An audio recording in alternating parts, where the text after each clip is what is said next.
Esta mañá houbo pleno monográfico no Congreso para falar sobre os casos de corrupción. Pedro Sánchez subiu a tribuna sentíndose diso decepcionado tamén consigo mesmo.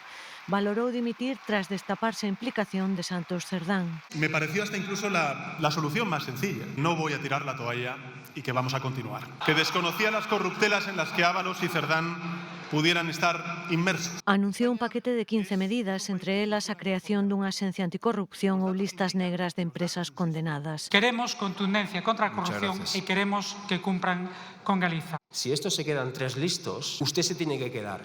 Pero si esto escala, nosotros le vamos a pedir, de hecho nosotros le vamos a obligar que la gente decida. A intervención do presidente do Goberno tivo unha dura resposta por parte do líder da oposición. No lo puede disimular. No hay maquillaje que tape que usted es un político destruido. Di Feijóo que a corrupción acompañou a Sánchez dende as primarias e acusa ao presidente do Goberno de falta de ética e de decencia.